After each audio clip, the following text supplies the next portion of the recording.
Assalamualaikum warahmatullahi wabarakatuh. Perkenalkan, nama saya Anissa Uruski Khoir. Saya Yosi Brapucini Tias.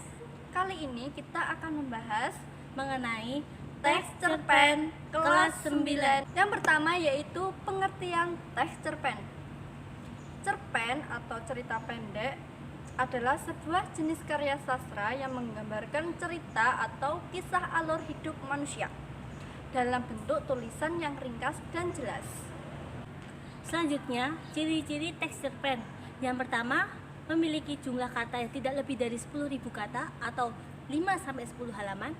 Yang kedua, tidak mencerminkan semua kisah tokohnya. 3, bersifat fiktif. Yang keempat, memberikan pesan dan kesan yang sangat mendalam.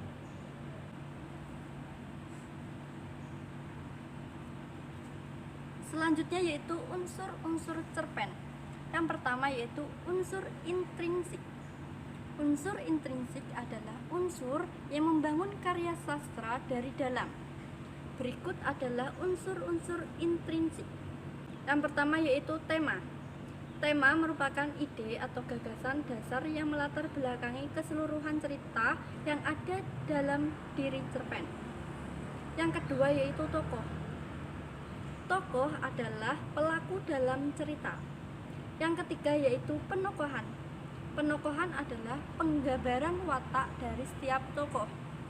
Yang keempat yaitu alur atau plot. Alur adalah urutan jalan cerita dalam cerpen yang disampaikan oleh penulis. Yang kelima yaitu latar atau pengaturan. Latar di sini dibagi menjadi 3 bagian. Yang pertama yaitu ada latar tempat, yang kedua waktu, dan yang terakhir atau yang ketiga suasana. Yang keenam yaitu sudut pandang. Sudut pandang adalah posisi atau pandangan pengarang dalam menyampaikan cerita. Yang ketujuh yaitu gaya bahasa. Gaya bahasa merupakan ciri khas pemilihan kata dan bahasa yang digunakan oleh penulis. Yang kedelapan yaitu amanat. Amanat adalah pesan yang terkandung dalam cerpen yang bisa diambil oleh pembaca.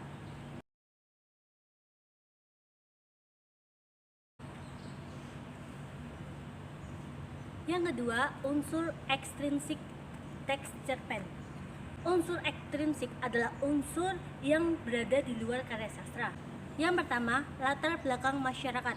Latar belakang masyarakat merupakan faktor lingkungan masyarakat sekitar yang mempengaruhi penulis dalam cerita tersebut. Yang kedua, latar belakang penulis. Latar belakang penulis adalah sebuah faktor dari dalam diri penulis yang mendorong penulis dalam membuat cerpen. Yang ketiga, nilai-nilai yang terkandung di dalam cerpen. Nilai ini dapat berupa nilai agama, budaya, dan lain sebagainya.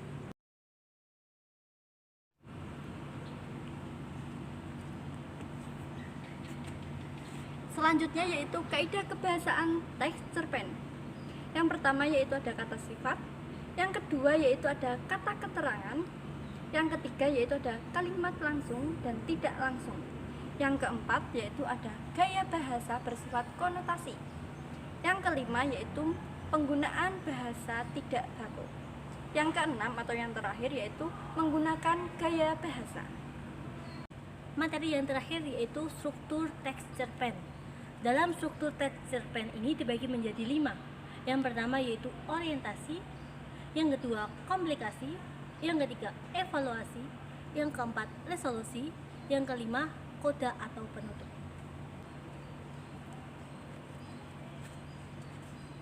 Cukup sekian pembelajaran pada hari ini. Bila ada salahnya kami mohon maaf. Billahi taufiq wal hidayah. Wassalamualaikum warahmatullahi wabarakatuh.